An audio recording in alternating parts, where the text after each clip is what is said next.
সাবেক প্রধানমন্ত্রী শেখ হাসিনার আরও একটি অডিও ফাঁস হয়েছে এবং অতীতে যে কয়টি তার যে বক্তব্য, সকল বক্তব্যের চাইতে এবারের যে অডিওটি, এটি মনস্তাত্ত্বিক বিশ্লেষণে বর্তমান বাংলাদেশের রাজনৈতিক যে পরিবেশ পরিস্থিতি, সেটি আন্দাজ করা এবং আগামীতে আওয়ামী লীগের নেতৃত্ব, রাজনীতি এবং সেই রাজনীতিতে শেখ হাসিনার গুরুত্ব কতটুকু, এই বিষয়গুলো আন্দাজ করার যদি কেউ চেষ্টা করেন, খুব সহজেই এই অডিও ক্লিপ থেকে বুঝতে পারবেন।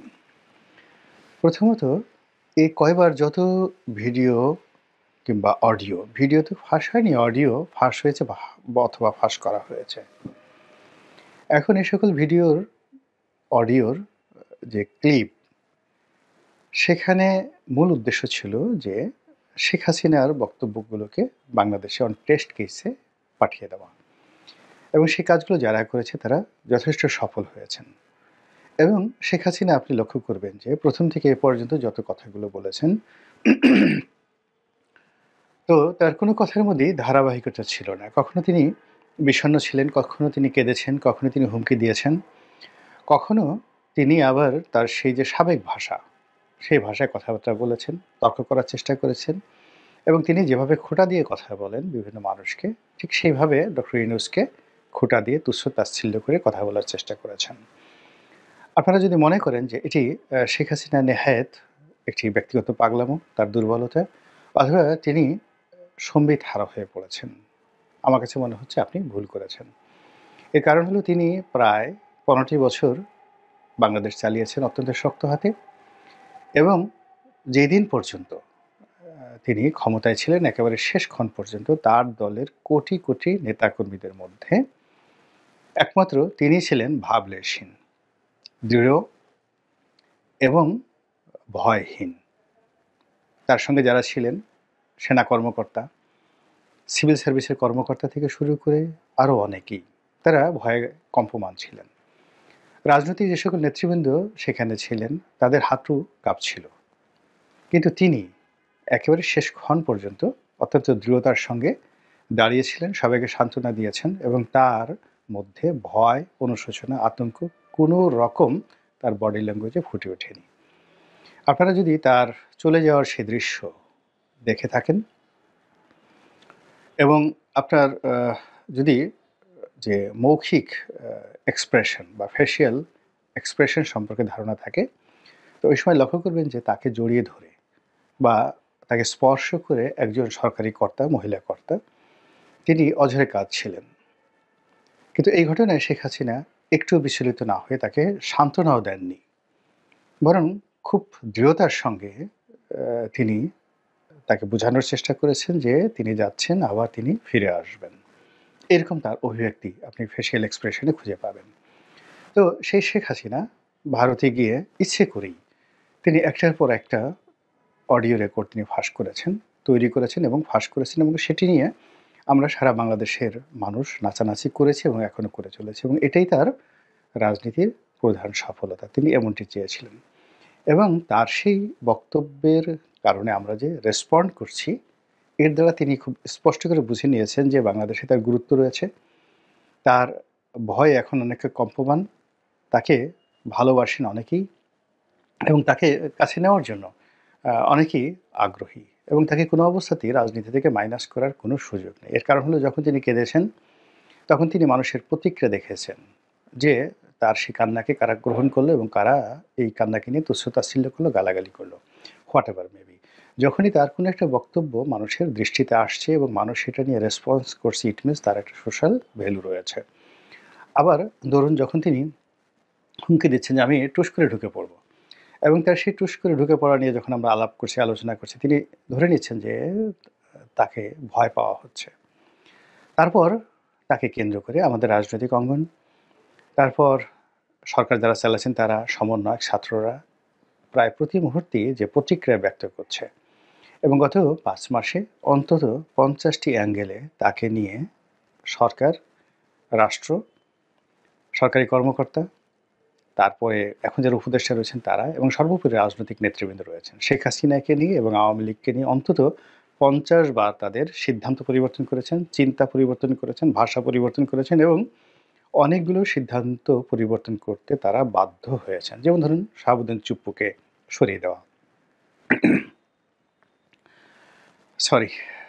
তারপর ধরুন আ শাহাবুদ্দিন চুপ্পুকে সরিয়ে দেওয়ার পর আওয়ামী লীগকে নিষিদ্ধ করা। এই বিষয়গুলো। এরপর আওয়ামী লীগকে রাজনীতি থেকে আলাদা রাখা, ৭২ এর সংবিধান ছুঁড়ে ফেলে দেওয়া। এরপর ৭১ এর মুক্তিযুদ্ধের পরিবর্তে ২০২৪ সনের যে বিপ্লব বা গণঅভ্যুত্থান এটিকে প্রতিস্থাপন করা এবং আরও অনেক কিছু।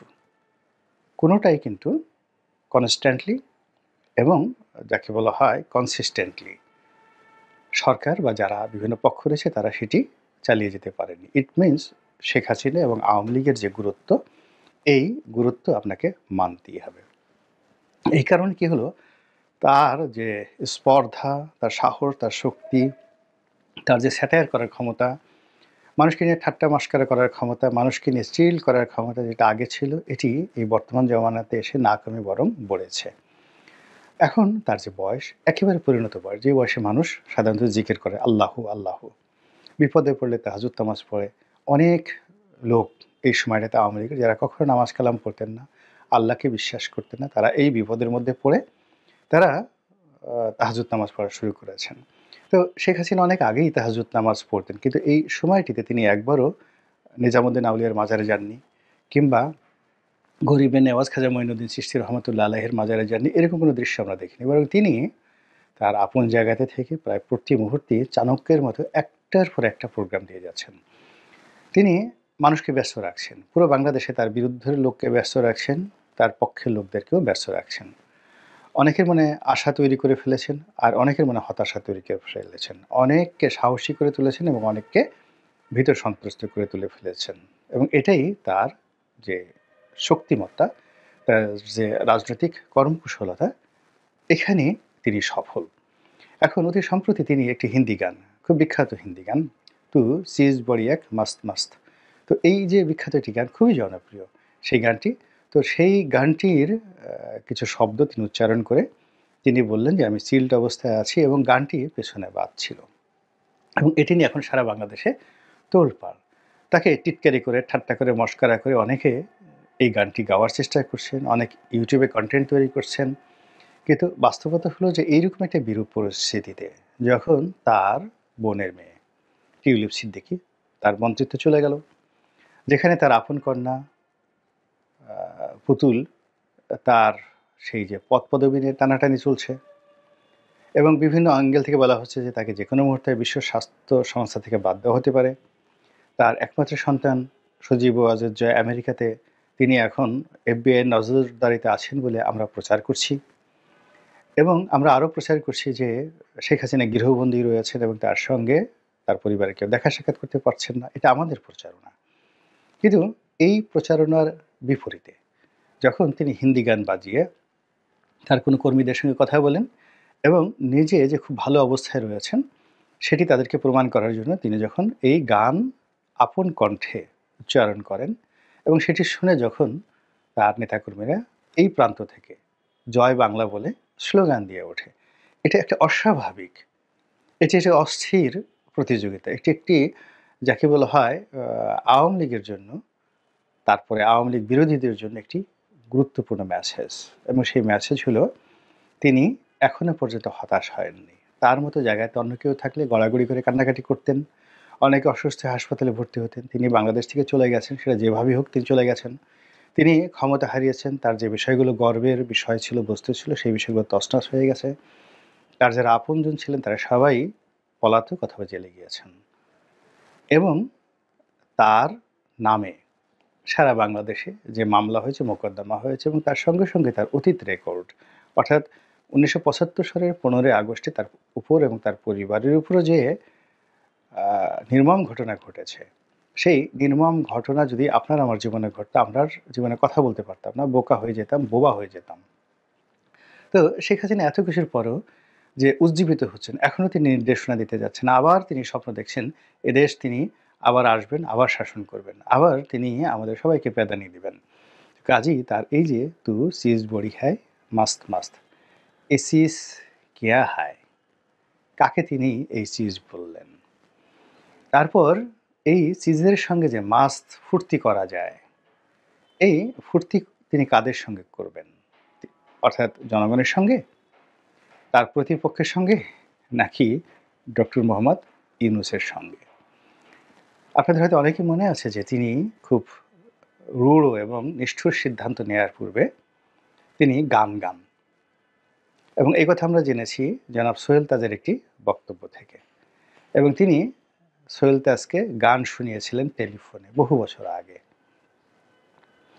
এবং সেই গানের ভয়াবহতা যে কতটা নির্মম ছিল সোহেল তাজের জীবনে এবং তার পরিবারের উপর, এটি সোহেল তাজ ব্যাখ্যা করার চেষ্টা করেছেন। এখন সোহেল তাজকে টেলিফোনে তিনি যে গান শুনিয়েছেন, এখন সেই গানটি তিনি কাকে শোনালেন? আওয়ামী লীগের নেতাকর্মীদেরকে, যারা তার সঙ্গে বেইমানি করেছে? নাকি তার বিশ্বস্ত আমলা-কামলা, যারা তার কথা শুনেনি এবং তার সাথে বেইমানি করেছে? নাকি ডক্টর মোহাম্মদ ইউনূস? নাকি বিএনপি? নাকি জামাত? এই বিষয়গুলো নিয়ে চিন্তা করতে হবে।